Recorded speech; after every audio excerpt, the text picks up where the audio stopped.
Como batalhar pela fé uma vez dada aos santos. Quinta parte. Carta de Judas. Comentário de Emaro Persona.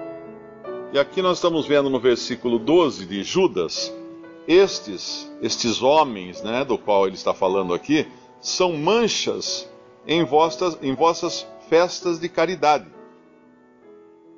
Quando a gente vê aqueles filmes de detetive, eles têm uma lâmpada de... eu não sei se é infravermelho ou é alguma coisa, não entendo muito disso, mas quando eles vão no local do crime, eles acendem aquela lâmpada e aparecem várias manchas, mesmo que a pessoa tenha tentado limpar o sangue ou coisa assim, aparecem aquelas nódoas no tapete, ou no piso, ou na parede, que a olho nu não são vistas. Mas a hora que acende aquela lâmpada, aparece, revela a mancha, revela a nódoa. E nós não temos esse equipamento em nós, no nosso homem natural, né, de enxergar essas nódoas, essas manchas. Então, quando nós olhamos para homens que parecem ser grandes homens ou grande coisa no mundo cristão, nós precisaríamos ligar esse aparelho para ter a visão de Deus, porque Deus vai enxergar as manchas. E esses homens aqui que são descritos aqui são manchas no meio da comunhão cristã. São manchas, ainda que muitos de nós olhamos para eles e falamos, uau, esse aí é realmente uma sumidade, né? Esse sim é um homem digno. São manchas. Deus está falando que são manchas, porque Deus não vê como vê o homem. Deus não olha para a aparência exterior do homem. Então essas manchas, primeiro, eles estão ali nas festas de amor dos cristãos, eles estão na festa de comunhão, eles participam entre os cristãos, são reputados, são conceituados, mas eles banqueteiam-se com os cristãos, ele fala assim, banqueteando-se convosco, ou seja, aparentemente estão ali imbuídos de uma comunhão, porém, apacentando-se a si mesmos. O objetivo final são eles próprios, seus próprios desejos, seus próprios objetivos, sua própria agenda. Eles não apacentam as ovelhas, eles apacentam a si mesmos. E continua dizendo, sem temor, são nuvens sem água. Para que serve uma nuvem sem água? A nuvem é bonita, a nuvem vai de um lado, vai para o outro, é muito bonita.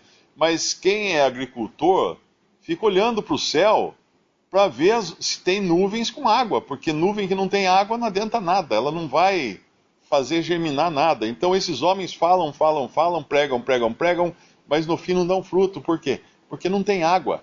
Não tem a água da palavra de Deus, que é o que traz vida para o homem. Nuvens sem água e levadas pelos ventos, de uma para outra parte. Que ventos esse? Efésios 4 nos dá uma ideia de que ventos poderiam ser esses. Versículo 14. Efésios 4:14, para que não sejamos mais meninos inconstantes, levados em roda por todo vento de doutrina, pelo engano dos homens que com astúcia enganam fraudulosamente. Esses homens, eles são associados a esses ventos. O que ventos? Ventos de doutrina. Então levam os seus seguidores de um lado para o outro, mas nunca chegam a lugar algum. Porque falam coisas interessantes, falam coisas muito bonitas, mas são ventos apenas. Não é nada com água. E aí ele continua, são como árvores murchas, infrutíferas, 2 vezes mortas, desarraigadas, sem fruto algum. Ondas impetuosas do mar, faz muito barulho. A onda do mar faz muito barulho. Porém, ele completa aqui, olha, que escumam as suas mesmas abominações. A gente vê a onda do mar e acha bonito a espuma, mas quando você vai analisar a espuma, ela é a parte mais suja da onda.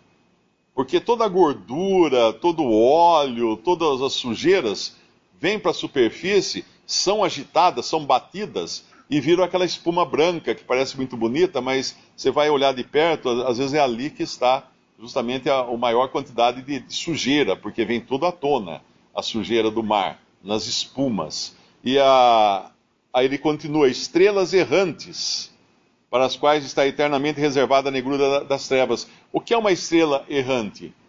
Deus, quando criou o universo, ele colocou as estrelas como guias para os homens. E até hoje, tanto os navios como as naves espaciais também se guiam pelas estrelas. A gente pode perguntar: como é que uma nave lá no espaço sabe que lado ela tem que ir, que lado ela não tem que ir? Essas estrelas. As estrelas continuam sendo guias até mesmo na era da mais alta tecnologia que nós vivemos hoje. Mas essas estrelas errantes, o que são? São as estrelas cadentes. Quando você olha para o céu, acha até bonita, né? Bonito ver uma estrela cadente. Ela risca o céu assim, com aquela luz bonita. Mas para que ela serve? Nada. Absolutamente nada. Ela vai cair e morrer. Ela vai apagar e não deixou nenhum benefício ali na sua queda. E assim são esses que aparentemente têm uma luz bonita, aparentemente brilham muito, mas de nada servem e estão reservados já para a negrura das trevas. Lembra de Mateus capítulo 7? Senhor, Senhor, em teu nome nós profetizamos seu nome, fizemos maravilhas, expulsamos demônios no teu nome. E o Senhor fala: apartai-vos de mim, nunca vos conheci. Nunca vos conheci. Quem são esses? Obviamente não são feiticeiros, não são ateus, pagãos, pajé de alguma tribo perdida da Amazônia. Não, eles são homens falando do Evangelho, falando de Cristo, dizendo estar fazendo tudo aquilo em nome de Jesus. Porém, é tudo isso aqui, tudo isso que nós vimos aqui. O versículo 14 tem trazido alguma confusão, até mesmo entre cristãos, que muita gente escreve perguntando, querendo saber do livro de Enoque. Porque existe um apócrifo chamado livro de Enoque. E o interessante é que a maioria das pessoas não lê a Bíblia, mas tem um interesse muito grande em ler apócrifos. Eu não sei porquê, só porque parece coisa secreta, parece coisa proibida.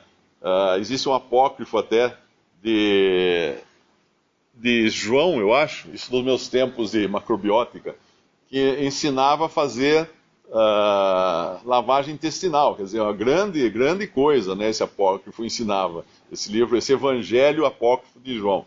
Então as pessoas se interessam por essas coisas pela curiosidade, e aí muita gente pergunta: e o livro de Enoque?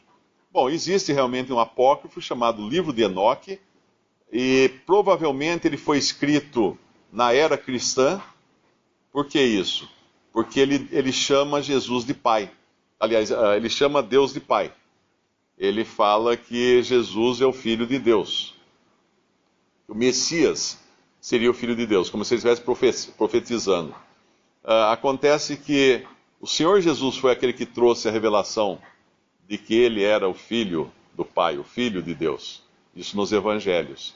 Enoque não poderia ter escrito isso há milhares de anos atrás, quando ele viveu.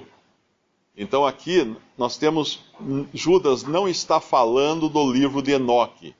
Embora esse trecho da carta de Judas apareça no livro de Enoque, porque certamente o autor do livro de Enoque leu Judas, e aí incluiu esse trecho no livro de Enoque.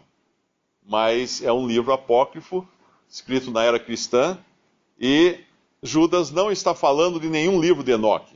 É só ler a passagem. Destes profetizou também Enoque, o sétimo depois de Adão, dizendo: eis que é vindo o Senhor com milhares de seus santos.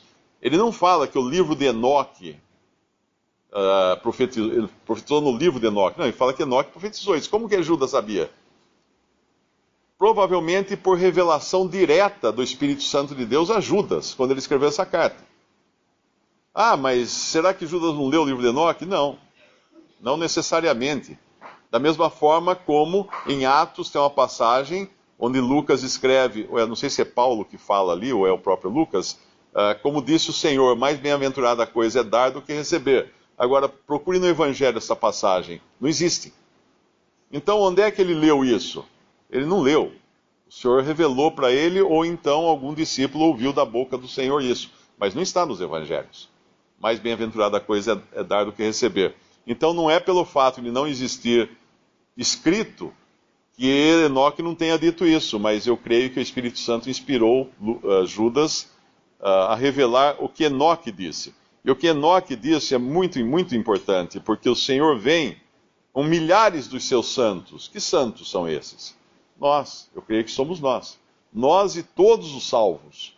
Quando descermos com ele para fazer juízo, ele fala, contra todos e condenar dentre eles todos os ímpios, por todas as obras de impiedade que impiamente cometeram e por todas as duras palavras que ímpios pecadores disseram contra ele.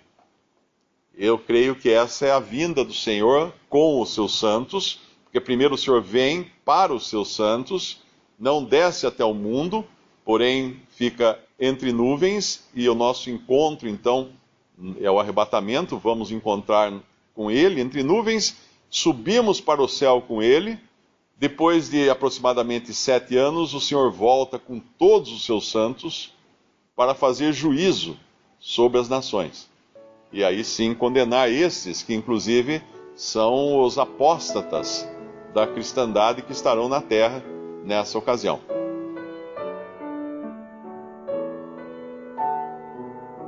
Visite Respondi.com.br.